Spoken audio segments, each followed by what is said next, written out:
eccolo lì, invece è Hai arrivato. visto Ciao che c'è? Dal Luca, Galles, ciao Luca, dal Luca Galles.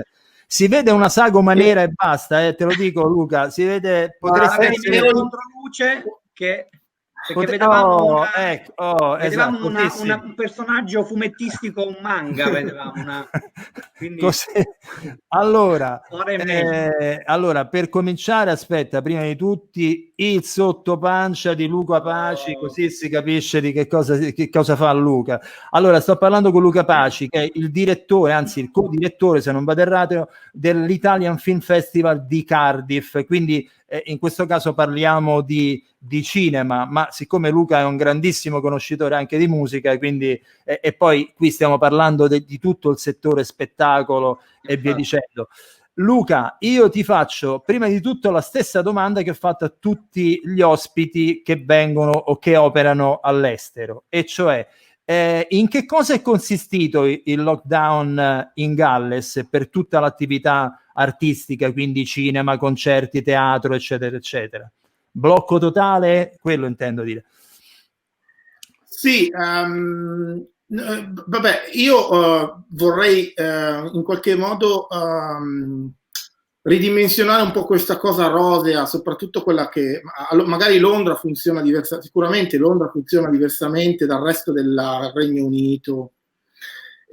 Diciamo, il lockdown è successo 3 settimane dopo, circa 3 settimane dopo quello italiano. È stato più o meno graduale, poi si è arrivati a misure proprio draconiane come quelle italiane, quindi chiusura di cinema, di concerti, eccetera, eccetera. Però c'è stata una incompetenza totale nei confronti, cioè del governo conservatore, che non ha messo cioè non ha imparato niente dall'esperienza italiana, a differenza di altri stati, e che però continuava a dire che erano diversi da noi, che era, insomma, che la situazione. Adesso siamo quasi a 40.000 morti, quindi siamo a 40.000 morti, quindi abbiamo superato sicuramente l'Italia, che se non erro sono circa 35.000, e con 3 settimane indietro. Quindi questo è quanto. Sì, comunque cinema, concerti, eccetera, gradualmente sono stati chiusi. Poi per quello che diceva Dimitri per quanto riguarda la musica e gli artisti. Allora, ci sono stati tanti strombazzamenti rispetto qui in Galles, sto dicendo, e tra parentesi il Galles è uno stato devoluto, quindi diciamo, prende le decisioni anche indipendenti, relativamente indipendenti da Westminster. Però ho fatto una cernita veloce con i miei amici musicisti e ho visto che ci sono 2 tipologie di musicisti. Quelli che lavorano per le orchestre e soprattutto quelli che sono pagati, per esempio con la BBC, come il mio vicino di casa, eccetera, eccetera, che sono stati messi in follow, che sarebbe la cassa integrazione. Quindi sono stati pagati quasi immediatamente. Poi ci sono invece i musicisti, che sono la maggior parte, che sono lavoratori autonomi, e loro sono stati pagati 3 mesi dopo, alcuni di loro non sono stati ancora pagati, e quindi si sono già indebitati con carte di credito e cose varie, e il versamento nella maggior parte dei casi è equivalente a 300 sterline. Quindi che sarebbe 300 euro se vediamo il costo della vita, eccetera, eccetera. Quindi potete immaginare quanto ci si fa con 300 euro. Quindi questo per dire che magari Dimitri sta parlando di una realtà che è veramente diversa dagli amici che ho a Bristol, a Birmingham, a Cardiff, a Manchester. Cioè, i musicisti qua stanno morendo di fame, letteralmente. Ma solo i musicisti o in generale tutti gli artisti? Posso parlare di attori, doppiatori? Assolutamente sì. Cioè, i musicisti, diciamo, sono i più fortunati, tra virgolette. I musicisti sono i più fortunati? Perché quelli intorno alla musica, tipo gli elettricisti, quelli che fanno i concerti, o fanno parte di una grande corporation come la BBC o come altre, oppure devono dimostrare con la loro dichiarazione dei redditi quanto reddito avevano guadagnato l'anno prima e verrà dato il corrispondente dell'80%. Potete immaginare, cioè ci sono persone che per esempio vivono, diciamo, fanno lezioni all'ora, cioè come tanti di noi fanno, insomma, e quindi non dichiarano proprio tutto, insomma. Quindi è nel loro interesse avere magari era nel loro interesse avere una dichiarazione dei redditi piuttosto bassa, non per evitare, cioè per essere cattivi, ma cioè proprio per galleggiare, insomma. E queste persone sono state veramente penalizzate, perché devono dimostrare qualcosa che non hanno, e perché non hanno possibilità di lavorare temporaneamente nelle scuole. Quindi per esempio dice, ma 2 anni fa io ho lavorato in questa scuola, però l'anno scorso non hai lavorato, quindi non ti ripago lo stipendio di questa scuola. Quindi in sostanza, tra il fatto che il lavoro di molti musicisti è intermittente e quindi sono solo gli orchestrali appunto che lavorano con la BBC o con qualche altro tipo di organismo possono avere questa continuità, tutti gli altri in sostanza sono penalizzati. Peraltro mi fai capire tra le righe che un fenomeno che è quello del nero, che pensavamo fosse italiano, in realtà non è italiano e basta, ma nell'ambito artistico è un po' esiste anche negli UK? Assolutamente sì, assolutamente sì. Ma è un modo per vivere, insomma, cioè è una delle modalità per cui la Gran Bretagna non ne fa una grande pubblicità, ma insegnanti, artisti dichiarano parte, e poi c'è il cash in hand, che è una cosa diversa, insomma, poi la banca le leggi bancarie non sono come quelle italiane, il governo può intervenire direttamente in una banca italiana per vedere se sei spostato dei soldi, eccetera eccetera, mi sembra, no? Invece in Gran Bretagna c'è tutto un discorso sulla privacy, per cui tu puoi anche pagare sulla carta di credito, ma è molto difficile che il taxman venga e ti controlli il conto corrente. Quindi. Senti, ti volevo fare una domanda circa, io so che se non vado errato a Cardiff c'è un importante centro di produzione della BBC, dico bene? Quando andai al centro di Cardiff. Ecco, in questo momento le produzioni che tu sappia sono ripartite o no? E se sì, in quale modo? Su questa cosa mi sono informato proprio l'altro ieri. In generale la BBC anche in questa maniera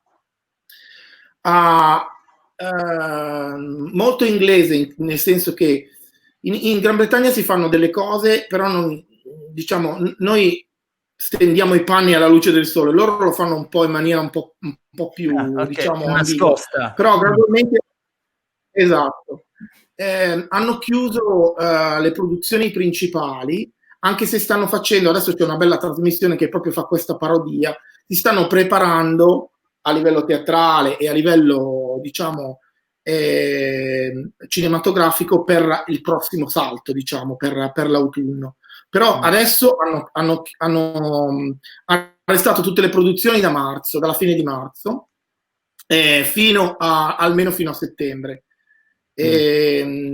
Tutte le trasmissioni, però, la maggior parte delle trasmissioni della BBC sono state fatte su via Zoom, quindi tutti i quiz via Zoom. Non so se è successa la stessa cosa in Italia, ma ci sono stati un po' di cose per cui i presentatori presentavano da casa, c'erano gli ospiti, eccetera, eccetera. Quindi c'è stata questa Guarda, in Italia diciamo che i premi, no? Ad esempio c'è stato il premio Davide Donatello che è stato fatto tramite Zoom, in sostanza c'era il solo presentatore che stava nello studio e dava i vari premi, li annunciava con Zoom, che è anche simpatica come cosa da un certo punto di vista, ma dopo un po', ecco, come quella nostra, dopo un po' insomma diventa difficile, anche perché le linee non sono esattamente fantastiche dal punto di vista audio. Forse Massimo ti voleva fare una domanda circa il tuo festival, magari. Infatti, ma il tuo festival, Luca, subirà dei cambiamenti data la situazione che abbiamo vissuto, che stiamo vivendo e che non è proprio così rosea come tutti in questa fase 2 preannunciano, ma che vedo anche ancora più difficoltosa, soprattutto per noi che lavoriamo in quest'ambito. Sì, allora, adesso siamo quasi sicuri del fatto che non inviteremo fisicamente gli ospiti italiani, quindi gli ospiti italiani non verranno al festival, ma ci saranno dei collegamenti da qua, dal Galles, nei cinema, eccetera, che abbiamo. Questo perché sicuramente stiamo prevedendo che i nostri sponsor non avranno la disponibilità economica per appoggiarci. In generale ci servono una 20.000, perché siamo un festival veramente low budget, su 20.000 sterline. Quest'anno volevamo fare il salto di qualità e prendere e allargarci un po' di più, però penso che questo quindi sarà la prima conseguenza. La seconda conseguenza che ancora dobbiamo valutare è che tutti i festival in generale e tutte le manifestazioni sia musicali che teatrali eccetera eccetera usciranno in massa verso novembre. Quindi noi tradizionalmente abbiamo il festival l'ultima settimana o la penultima settimana di novembre e abbiamo una grande affluenza gallese, ma anche inglese, eccetera, perché siamo anche conosciuti, siamo l'unico festival che dà premi, insomma, siamo un festival vero e proprio. Però quello, secondo me, potrebbe incidere, quindi anche questa cosa qua dovrà essere analizzata. Adesso, Massimo, ti sto dicendo queste cose in generale, non sono sicure, perché non sappiamo ancora veramente cosa succederà. Si dice che anche qua che a settembre si riapra, si dice. Però, per esempio, i miei figli vanno a scuola e adesso si parla di distanziamento che è assolutamente irrealistico in termini proprio di torneranno a scuola la prossima settimana, ma andranno un giorno alla settimana per classe, quindi andranno 4 volte in 4 settimane, cioè, capito? Quindi... Senti Luca, un'ultima domanda, in questo momento è ancora tutto chiuso l'attività cinematografica, cioè parlo dei cinema, dei locali, completamente chiuso? Okay. Allora, in Galles da venerdì prossimo dovrebbero riaprire i negozi, quindi tutti i negozi diciamo per comprare vestiti eccetera, ma non i bar e non ancora i ristoranti. Detto questo, adesso la gente qui sai che io vivo in una zona abbastanza turistica e la gente comincia ad essere, cioè c'è il sole, ci sono 25 gradi, quindi comincia a fare le file in pizzerie, a take away, eccetera, eccetera, e quindi le cose stanno cambiando. Io dico, contate che noi siamo un paio di settimane indietro all'Italia e che anche se la Gran Bretagna non lo fa vedere, ci stanno copiando alla grande, nel senso che vedo che stanno prendendo come esempio l'Italia abbastanza seriamente. Quindi secondo me le fasi sì, noi purtroppo ahimè siamo partiti col vantaggio da quel punto di vista, per cui quello è.